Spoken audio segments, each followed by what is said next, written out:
तो फ्रेंड्स, आपका हमारे इस चैनल में स्वागत है। आज मैं आपके लिए न्यू कहानी लेके आई हूँ। कहानी का नाम है नाग पंचमी व्रत कथा। सालों पहले की बात है। एक नगर में किसी सेठ के 7 बेटे रहते थे। सभी बेटों की शादी समय रहते ही करवा दी। 7 बहू मिलकर घर का काम भी किया करती थीं और उन सभी में से सेठ की सबसे छोटी बहू खूब संस्कारी थी। एक दिन यूं ही काम करते हुए घर की बड़ी बहू ने अपनी देवरानी से कहा कि घर को लीपने के लिए पीली मिट्टी नहीं है, जंगल जाकर मिट्टी लानी होगी। जेठानी के ऐसा कहते ही सभी उसके साथ घर लीपने के लिए मिट्टी लाने के लिए निकल गए। सभी खुरपी से मिट्टी निकाल ही रहे थे कि तभी सबसे बड़ी वाली बहू को एक नाग नजर आया। उसे मारने के लिए जैसे ही बड़ी वाली बहू ने खुरपी उठाई, वैसे ही सबसे छोटी वाली बहू ने कहा, जेठानी जी, इसे मत मारिए, इसकी कोई गलती नहीं है, जंगल तो इसका घर है। अपनी देवरानी की बात मानकर उसने नाग को कुछ नहीं किया। तभी उसी छोटी बहू ने नाग से कहा कि आप एक जगह से अलग से बैठ जाएं, हम तब तक मिट्टी खोदते हैं, फिर आपके पास आएंगे। इतना कहकर सभी मिट्टी निकालने लगे और कुछ देर बाद घर चले गए। सभी के दिमाग से नाग वाली बात निकल गई थी। अगले दिन छोटी बहू को अचानक से याद आया कि उसने नाग को इंतजार करने के लिए कहा था। वह तुरंत अपनी सभी जेठानियों को अपने साथ लेकर नाग के पास चल गई। वहाँ देखा तो वो नाग उन सभी के इंतजार में उसी जगह पर बैठा हुआ था। नाग को देखते ही छोटी बहू ने प्यार से कहा, भैया, कल हम लोग आपके पास आना भूल गए थे, उस बात के लिए आप हमें माफ़ कर दीजिए। जवाब में नाग बोला, तुमने मुझे भाई कहा है, इसलिए मैं तुम्हें दंड नहीं दे रहा हूँ, नहीं तो अब तक मैं तुम्हें डस चुका होता। आज के बाद तुम हमेशा के लिए मेरी बहन रहोगी। अब तुम अपने भाई से कोई वरदान मांग लो, मैं तुमसे बहुत खुश हूँ। इतना सुनते ही छोटी बहू ने कहा, मेरा कोई सगा भाई नहीं है, इसलिए मैंने आपको अपना भाई कहा था। अब से आप मेरे भाई हो। अब हर दम मेरी रक्षा करना आपका फर्ज है। बस यही वरदान मुझे आपसे चाहिए। नाग ने भी हर कदम उसका साथ देने का वादा किया और अपने रास्ते निकल गया। सेठ की सारी बहुएं भी अपने घर लौट गईं। कुछ समय बाद नाग इंसान का रूप बनाकर अपनी बहन से मिलने के लिए सेठ के घर गया।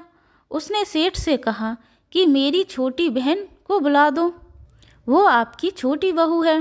पहले तो उनके मन में हुआ कि बहू का तो कोई भाई नहीं है, ये कहाँ से आ गए। उन्होंने अपनी छोटी बहू को बाहर बुलाया।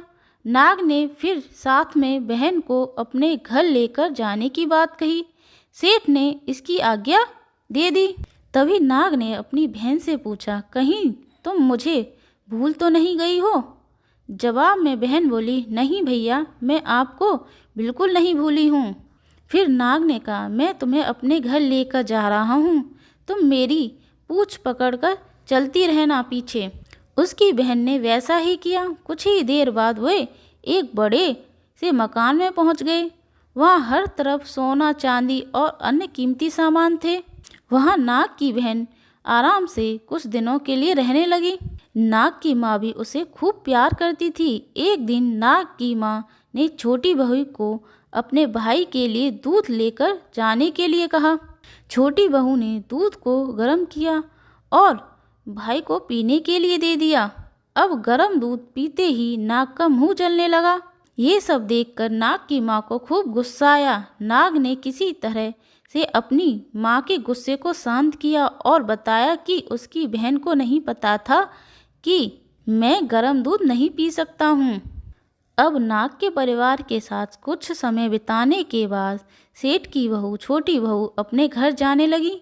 नाग ने अपनी बहन को खूब सारी दौलत और आभूषण देकर विदा किया। बहू के साथ घर इतना सारा धन आते देख सेठ और सेठानी हैरान हो गईं। एक दिन नाग की बहन को घर की बड़ी बहू ने कहा कि तुम अपने भाई से सोना चांदी लेकर आओ, उसके पास खूब पैसा है, वे तुम्हें मना नहीं करेगा। छोटी बहन ने अपने भाई नाग को यह सब बात बताई। इसके बारे में पता चलते ही नाग ने अपनी बहन का घर तरह तरह के आभूषणों से भर दिया। सभी जेवरातों में से एक हीरे का हार बेशकीमती था। उसे किसी का मन उस हार पर आ जाता। होते होते उस हीरे के हार की खबर राजा की रानी तक पहुंची। उसने छोटी बहू से हार लेकर खुद अपने पास रख लिया। दुखी होकर सेठ की छोटी बहू ने अपने भाई को इस बारे में बताया। गुस्से में उसके नाग भाई ने रानी के गले के हीरे के हार को नाग बना दिया, जिससे डरकर रानी ने एकदम हार को अपने गले से उतारा और सेठ की छोटी बहू को महल बुलवाया। उसके महल पहुंचते ही रानी ने छोटी बहू को बताया कि कैसे हार उसके गले में नाग बन गया था। उससे इसकी वजह पूछने लगी।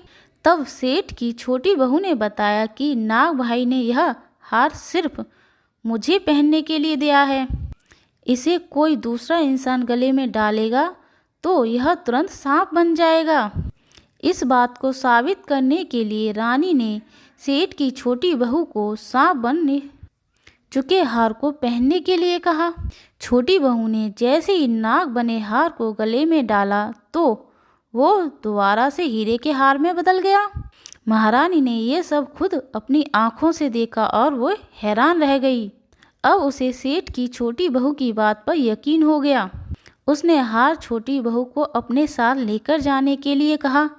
इतना सब होने के बाद रानी ने सेठ की छोटी बहू को कुछ सोने की मुद्राएं देकर महल से विदा कर दिया।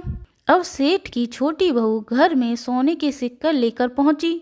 यह सब देखकर सेठ की बड़ी बहू को जलन होने लगी। उसने सोचा कि क्यों ना कुछ ऐसा किया जाए जिससे छोटी देवरानी परेशान हो जाए।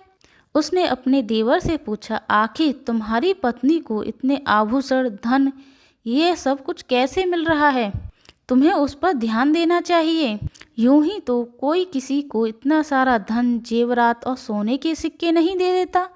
पता करो कि आखिर क्या मामला है।